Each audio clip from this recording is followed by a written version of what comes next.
with a cheeseburger minced beef filling, but you dip it in burger sauce. Okay. It's amazing. Gaz just did a motion. Dip it The in. dip. It's an amazing restaurant. Anyway, I took down there and I was like, go to the toilet. I was like, Go to the toilet. but don't use the urinal. Treat yourself and sit down. Oh. I see how your evenings out go. When you go into the toilet, you open the door.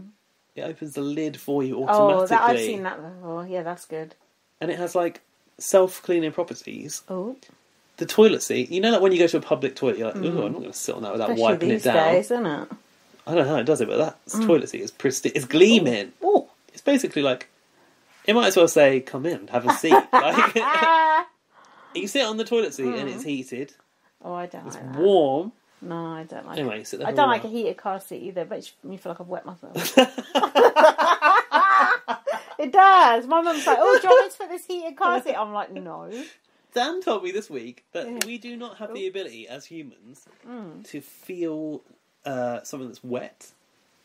You don't know when something's wet. You know the temperature. Yeah, he's right. And that's what you're saying. Like you feel hot, you think, oh, I might pee myself. Yeah, true. He's it's like, right. sometimes, you know, when you bring laundry from outside, you're like, I think it's still wet, but actually it's still cold. That's true.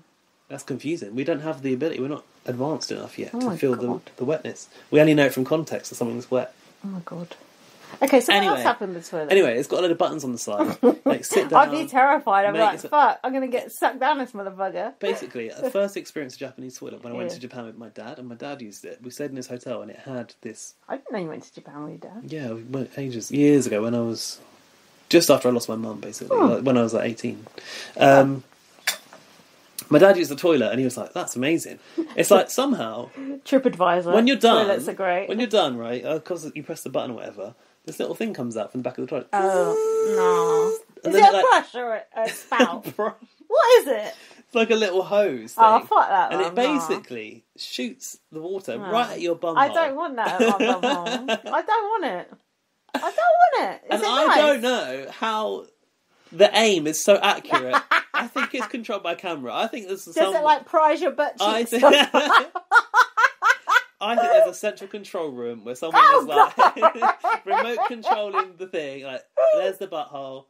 Release the water, and it's warm. It's perfect. Oh, it's warm. The right temperature. Oh, if it it's was not warm, cold. if that was warm, it might be a different story. Yeah, because I always just think of cold water going at your bum. I just think, I'm pretty sure it dries you as well. Like, the Japanese toilet is the way forward. It is a goal of mine and Dan's to have a Japanese toilet in our house. It's amazing. Is it arousing or is it just well, it depends what you're into. Is it just like, oh, I feel clean, or is it like you feel so clean? Is it like that? And it's so accurate. It's so on point. How? I don't know. How does it know? Everyone's butthole must be in a different place. How? You would think. I don't know. Maybe it reads your butt cheeks and like stores the data. Like a fingerprint recognition. This is what fucking Steve Jobs has been doing. Hold on. He's long dead. Oh, whatever. Whatever the new one is. Bezos. Listen, do you still... Listen. Oh, God, I was spelling Stiffy. Yeah, Bez. That's what he's working on. In his garage. Do you still need to use loo paper after? Or no? No, I don't think so, because it dries you. You don't have to. But it's environmentally friendly then. I think I have used loo paper. I mean, I would too, because you'd be nervous otherwise, wouldn't you?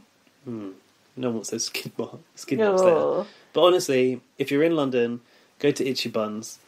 It's called Itchy Buns. It's called Itchy Buns, and ironically, you will not leave with Itchy Buns because that toilet is so thorough. It's the best toilet experience in London. Maybe we could get them to sponsor BB on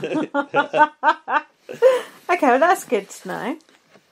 So, what was Enzo's experience? He loved it, but then they were upset about water. Like, there was a wet floor from the. Was there a wet floor in what they referred to as the spritz? Was there a wet floor in Itchy Buns? Oh no. Oh no! Oh, yeah, he was saying it's a spritzer. A spritzer is a drink. Yeah. What is this? Is wine it and lemonade. Wine and lemon. Oh, what a pussy you'd have to be to drink that shit. Oh yeah, Cody said this is the most bougie thing I've ever seen. Oh, bougie! I like the use of How bougie. do you spell the word bougie? B-O-U-G-I-E, I believe. That's how I spell it. I have spelled it. I had no idea. B-O-I-J-U. I spelled it.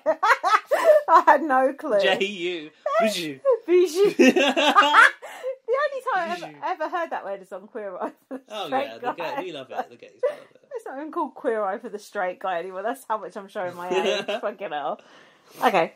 Then we had a Janelle and Kaysar section. Oh, the 40th birthday section. Now Kaysar's going to celebrate his 40th birthday in Big Brother House, apparently. Kaysar is younger than me. What the fuck? Tell me what you thought of this section, having not known them before. Well, it said that it was an unlikely friendship that formed over a chess game 15 years ago. It is nice to see in a show a flashback to 15 years ago. Yeah, and that cool, the longevity of it. Strangely, because although I've not really watched Big Brother USA properly until, season 19 or something? Oh, you poor 18 cunt. or whatever. Yeah.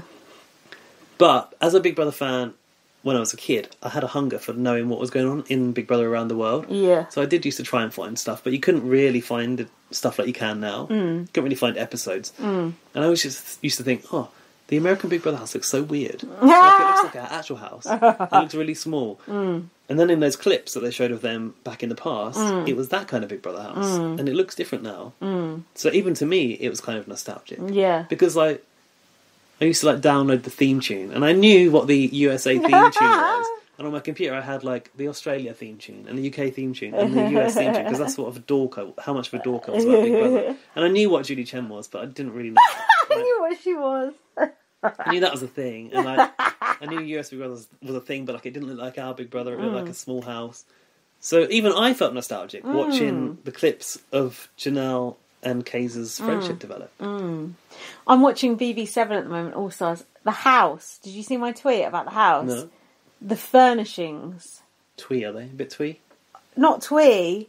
Just hideous. It looks like someone's just literally just thrown up all over the house. Yeah, they've not had good style in US Big Brother. What are they thinking?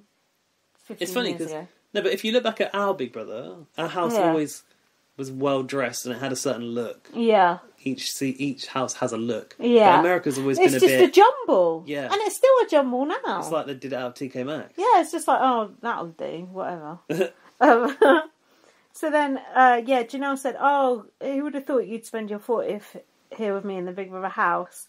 And then they had a bit of Janelle going, I'm so exhausted. And Kaysar goes, why are you so tired? And Janelle answered, I'm 40. That was good TV. Yeah, it was funny. And then Janelle was showing off all her creams to Kaysar, going, you need this one, you need that one. And he went, Janie, you like the finer things in life. That was such a cute moment. This was honestly my favourite part of this week's Big Brother. The fact that you're even thinking that and you don't even fucking know them. I'm in love with them as a duo now. Oh my god! I am. What the fuck? Why is BB22 breaking them up like that? And then they were upstairs in that little nook area where they like to hang out. And then Janelle sent Kaysar to get more peanut M&Ms. Oh yeah. And it was just they just felt really coupley. Yeah. They are coupley, but they've never had that romance. And I've written a couple edit, and they are cute. They are. Janelle said, we're the strongest pair in the house. And Janelle said to Kaysar, I can read your thoughts. And he said, what am I thinking? And she said, we're so fucked. Correct. She said, Kaysar's been my ride or die in season 7, season 6. And she's and now season 22. Is that what number we're on? Oh, yeah, that was good. That was funny.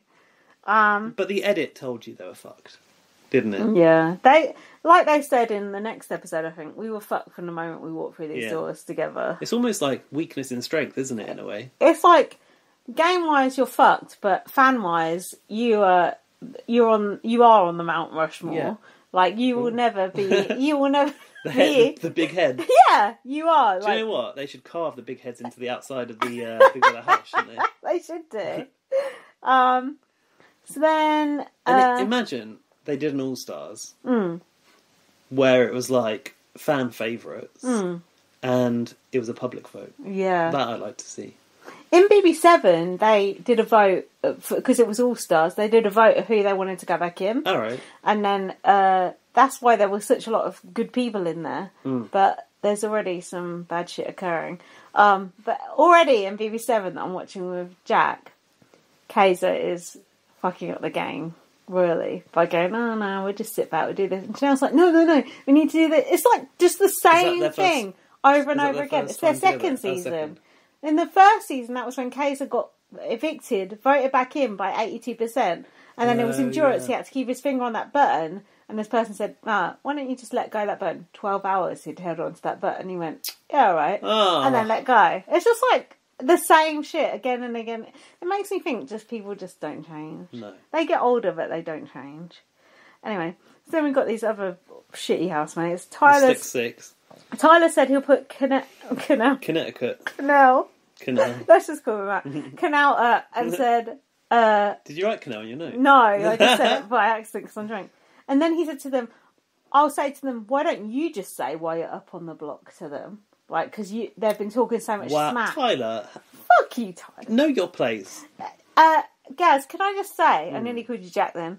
Why, when Tyler is in the diary room, are we looking up his nose the whole time? He's like this. I haven't noticed. Like, it's like, like an old person taking a selfie. Keep an eye on it, because we'll see him in there tonight, no doubt. He's always like this, like talking. You can see like up his whole nose. It's like, Sounds stop. disgusting. And his hair also. Can you imagine what his pubes look like? That's what I was pontificating on the other day. Cody and Christmas were amping him up. Do you just write Xmas for Christmas? No, I write Christmas every time. Oh, do you? This was bad. Danny overheard Canal talking in the love... Is it the love room? They're calling that. With Day and Bay. And she reported back to the boys and said, they're all working together. Got anything about that? No, carry on. And I do remember it, but carry on. I've got an overheard conversation. Is it about vegan ham? Correct. Is it vegan ham or is it ham? No, that's the bit I was waiting for you to get to. I don't care about this overheard strat chat. The fact to me and you have both written that down, so that's all you need to know about BB22. No, I would not touch vegan ham in the barge pot. Vegan, I'm sorry, vegan can do chicken okay, but ham, no. Bacon, no. Cheese, hell no. That Greg's sausage roll is actually quite good. It. It's actually good. I tried it. It was actually good. But ham, no. Bacon, no. Chicken, they can do a chicken burger all right. But, apart from that, it's pigs all the way. If you do... Sorry, Morrissey. If you do want your vegan recommendations, go to MolBB, at MolBBUK on Twitter. She was reviewing all the... Mind you, it's UK related, but she was reviewing all the UK little vegan options last year, wasn't she? Oh, was she? Yeah. And Molly, stop sending people money. She don't listen to this, that's fine. Does she not? Nah, because I don't think she watches BBUS. Oh, right. Got more important things to do. Devon wants the punishment from the safety suite. Does she want the punishment? She wants that costume. She's not interested in safety. She just wants the costume. But you know why? She's always thinking about the next gift. Has she got an iconic gift so far this season? No, Not that's really. what she needs, the costume. For the gift. What do you think of Davon so far this year? You've not seen her before, have you? No, I'm pleased that she's there, but yet to sort of... She's not really come into her own yet. No. But I think she will. Do you know, no. She will. She's been part of a few conversations that I want to see being had in the house. So actually, no, I'm glad she's there. I think she will either go out... She'll either go out in a blaze of glory... Just fizzle out quietly. Or... No, I don't think she'll fizzle out. I don't think she's capable of fizzling out. She will either have a ruck, or she'll have a good moment, or there'll be something. There'll be something. I just can't believe she will just whimper out. She can't. She's Devon. She's got to have one last gift in her. Final hurrah. But isn't it... It's like the ice bucket challenge. Like, every charity wants another ice bucket challenge. Yeah. She wants the new... Pretends to be shocked. Is that in the same season as Coming Out the Door? I'm not sure. Because she kind of needs a per season gift, but there's two big ones. She's been in 3 times. Is this the 3rd time or the 4th? 3rd. Okay. Yeah. Well, she needs the 3rd gift to go along. Does. I believe in her. I believe you can get that gift, Devon. She does give good gift. She does. She gives good diary room, but she's nothing. She's like, to me, she's like a diluted version of the old Devon. Oh, but she's then like matured into something a little bit less exciting. Yeah, but then to be honest, she used to just fuck up all the time, and now she is kind of keeping her head down. She's like wised up. I think, give it 2 weeks, her and Bailey are both fucked. I think the white guys are going after them. Well, once Janelle's out, once Janelle's out, Bailey's gone. Kaysar could fade, and then women will be on the radar, I believe. Yeah. Actually, the way that everyone turned on Devon, I didn't appreciate in this. What do you mean? This section of this show, for the rest of this show, everyone was getting too suspicious about Devon. About the safety suite thing. Yeah. But was she pushing it a bit too much? Well, clearly, because they all thought that, but I just didn't like the way it was being talked about. No.